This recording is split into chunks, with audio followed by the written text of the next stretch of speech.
नमस्कार मित्रांनो, defence factory Marathi या यूट्यूब चॅनलवरती सर्वांचं स्वागत आहे। वनरक्षक भरतीची तयारी करणाऱ्या विद्यार्थ्यांसाठी आजचा व्हिडिओ अतिशय महत्त्वाचा असणार आहे, कारण वनरक्षक भरतीची जाहिरात केव्हा येणार, त्या जाहिरातीमध्ये किती जागा असणार, याचबरोबर या भरतीमध्ये जर तुम्हाला फॉर्म भरायचा असेल तर शैक्षणिक पात्रता काय लागणार आहे, वयाची अट काय असणार आहे, उंची किती लागणार आहे, परीक्षा पद्धत काय असते, त्याचबरोबर फिजिकल मध्ये काय असतं, ही संपूर्ण डिटेल माहिती आपण आजच्या व्हिडिओमध्ये समजून घेणार आहे। त्यामुळे व्हिडिओ शेवटपर्यंत बघा आणि जे जे तुमचे मित्र वनरक्षक भरतीची तयारी करताय त्यांना या व्हिडिओची लिंक सुद्धा शेअर करा आणि वनरक्षक भरतीच्या संपूर्ण तयारीसाठी आपल्या डिफेन्स फॅक्टरी या चॅनलला सुद्धा सबस्क्राइब करून ठेवा। आता बघा, वनरक्षक भरतीची जी काही जाहिरात आहे ती जाहिरात पुढच्या 2 महिन्यामध्ये येण्याची खूप जास्त शक्यता आहे। काय सांगितलं मी, पुढच्या 2 महिन्यामध्ये म्हणजे सप्टेंबर ऑक्टोबर मध्ये येण्याची खूप जास्त शक्यता आहे। आणि आपण जर बघायला गेलो तर 2023 ची जी काही जाहिरात होती, या अगोदर 2023 मध्ये वनरक्षक भरती झाली होती, त्या अगोदर 2019 मध्ये झाली होती आणि 2023 च्या भरतीमध्ये जवळपास 2400 समथिंग काहीतरी जागा होत्या, म्हणजे 2500च्या आसपास जागा होत्या। तर या भरतीमध्ये जागा किती असणार आहे, या भरतीमध्ये जवळपास 1600-1700च्या आसपास जागा असण्याची शक्यता आहे। त्या जागा वाढू शकतात।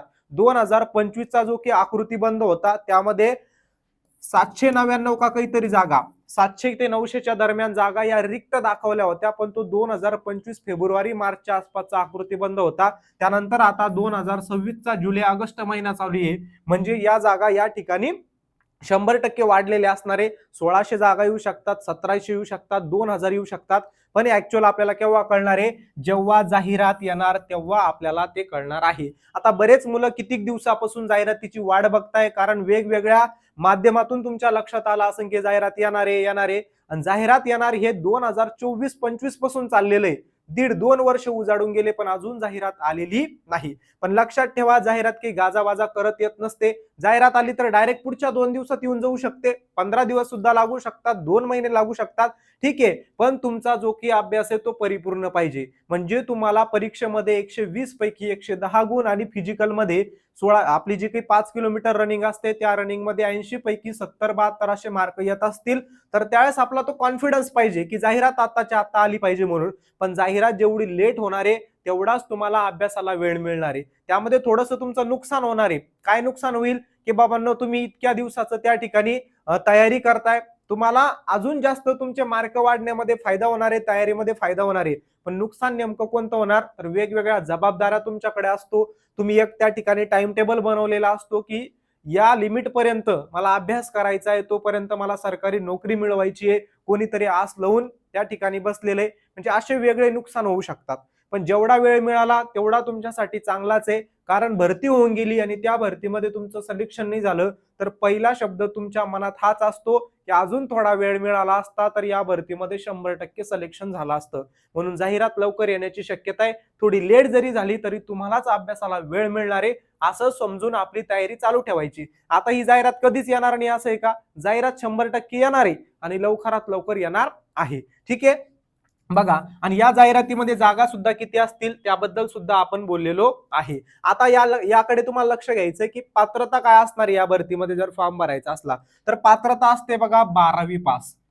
किती असते, 12वी पास, म्हणजे 12वी तुम्ही पास पाहिजे। आणि 12वी पास मध्ये तुमचे कोणते विषय पाहिजे महत्वाचे, तुम्ही सायन्स मधून असो का आर्ट मधून पास असो, पण त्यामध्ये हे महत्वाचे विषय पाहिजे तुमचे।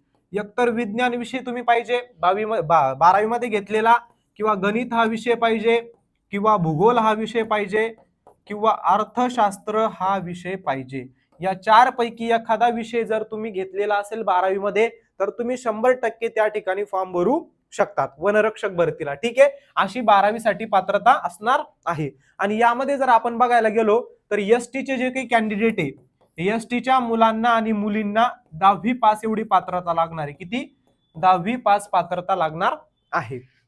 त्यांची 12वी नसली तरी चालेल, फक्त 10वी पास असले तरी त्यांना फॉर्म भरता येणार आहे। आता उंची किती लागणार, तर पुरुषांसाठी म्हणजे मुलांसाठी, सर आम्ही पुरुष नाही झाला अजून, मुलांसाठी 163 सेंटीमीटर लागणार आहे आणि मुलींसाठी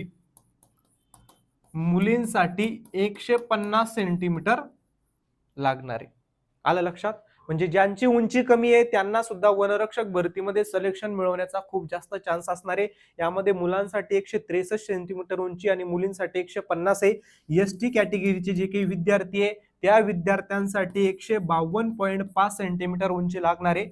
म्हणजे याच्या पुढे ही लिमिट असणार आहे. आणि एसटीच्या ज्या काही मुली आहे त्यांना 145 सेंटीमीटर एवढी हाईट लागणार आहे. त्याचबरोबर हा जो जे काही खेळाडू असतील तर त्यांना 2.5 सेंटीमीटर काय मिळणार आहे तर उंचीमध्ये सूट मिळणार आहे. उंचीमध्ये सूट मिळणार आहे. म्हणून या गोष्टी लक्षात घ्यायच्या. ज्यांची उंची कमी असेल तर त्यांनी बिलकुल टेन्शन घेऊ नका, कारण फक्त 163 सेंटीमीटर मुलांना आणि मुलींसाठी तर फक्त 150 सेंटीमीटर हाईटचा क्रायटेरिया दिलेला आहे. त्यातल्या त्यात एसटी मुलं असतील तर 152.5 सेंटीमीटर आणि एसटी मुली असतील तर 145 सेंटीमीटर एवढी उंची लागणार आहे. आला आता उंचीचं शेड्यूल. त्यानंतर बघा निवड प्रक्रिया कशी होत असते या भरतीची. तर या भरतीमध्ये सर्वात अगोदर तुमची एक परीक्षा घेतली जात असते, सीबीटी एक्झाम. वेगवेगळ्या शिफ्टमध्ये परीक्षा होत असते, ठीक आहे. आणि ती परीक्षा झाल्यानंतर तुमचं फिजिकल घेतलं जात असतं.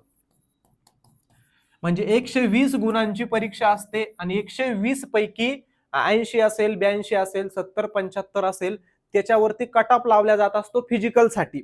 कशासाठी? फिजिकलसाठी.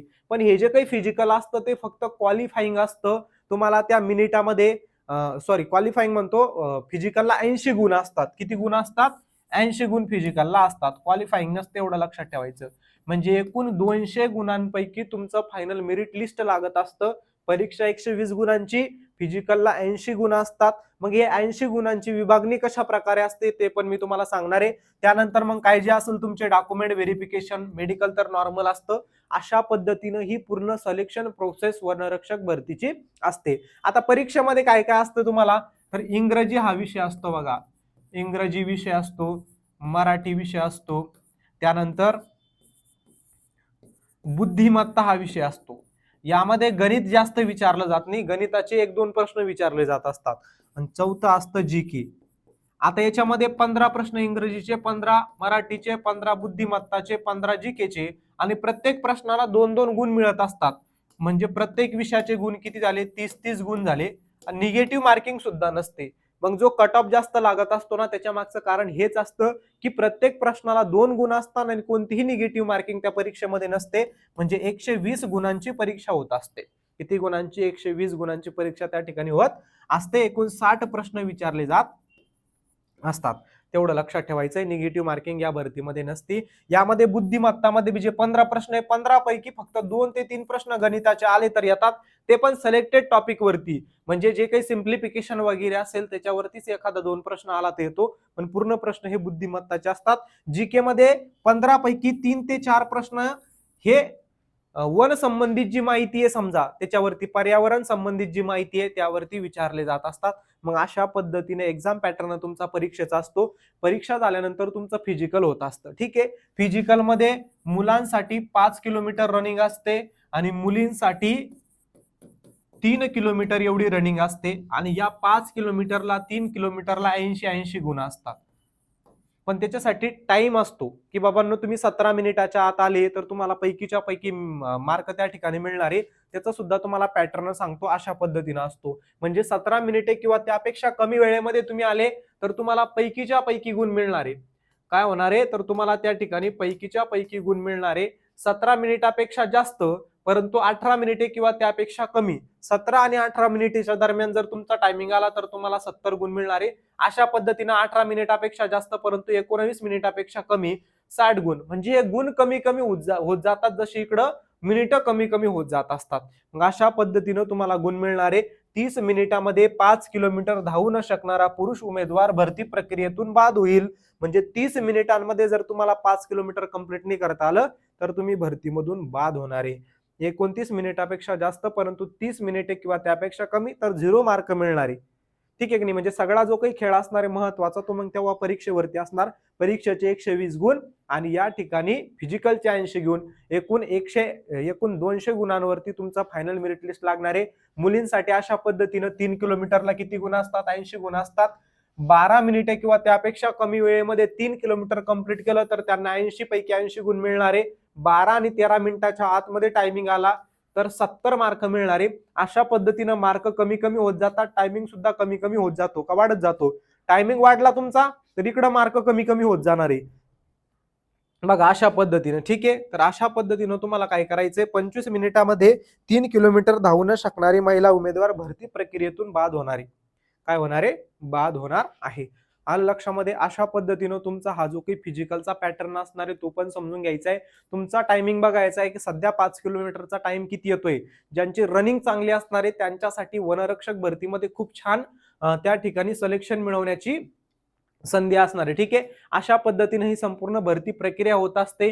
क्रायटेरियामध्ये जर तुम्ही बसत असाल तर आतापासून तयारी करा, कारण खूप चांगली नोकरी आहे. या नोकरीमध्ये सिलेक्शन झाल्यानंतर तुम्हाला पुढच्या भरतीची सुद्धा तयारी करायला वेळ मिळत असतो खूप जास्त, कारण जास्त काम नसतं. सुट्ट्या जेवढ्या लागल्या तेवढ्या सुट्ट्या तुम्हाला मिळत असतात.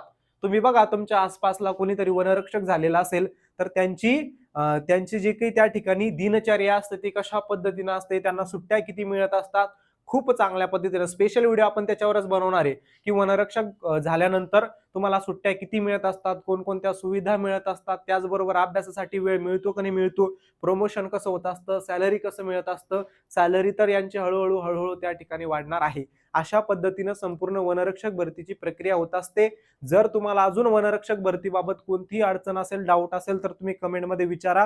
प्रत्येकाच्या कमेंटला आपण रिप्लाय करू. आणि वनरक्षक भरतीसाठी गणित बुद्धिमत्ता असेल, इंग्रजी असेल, जीके असेल, संपूर्ण तयारी आपण आपल्या डिफेन्स फॅक्टरी या चॅनलवर करून घेण्याचा प्रयत्न करू. इंग्रजीची बेसिक इंग्रजी व्याकरण, आता वनरक्षक भरती म्हणलं तर इंग्रजी व्याकरणामध्ये खूप जास्त अडचण येत असते. पण तुम्हाला इंग्रजी व्याकरणामध्ये बादशाह बनायचं असेल तर आपण बेसिक सिरीज चालू करू, कारण इंग्रजी व्याकरणामध्ये ज्याचं बेसिक चांगलं असलं त्याला पैकीच्या पैकी गुण त्या ठिकाणी मिळत असतात. चांगल्या पद्धतीनं तयारी होत असते. मग एकच जो विषय जो आपले मार्क कमी खेचत असतो तो इंग्रजी, तर त्या विषयाची तयारी चांगल्या पद्धतीनं आपण करून घेऊ. पण तुमचा प्रतिसाद पाहिजे. तुम्ही जास्तीत जास्त व्हिडिओ शेअर केला, तुम्ही सबस्क्राईब केलं तर आपण 100% वनरक्षक भरतीसाठी इंग्रजी सिरीज चालू करू, जेणेकरून येणाऱ्या वनरक्षक भरतीमध्ये तुम्हाला फायदा होणार आहे. ठीक आहे. थांबूया आपण आता. धन्यवाद. जय हिंद.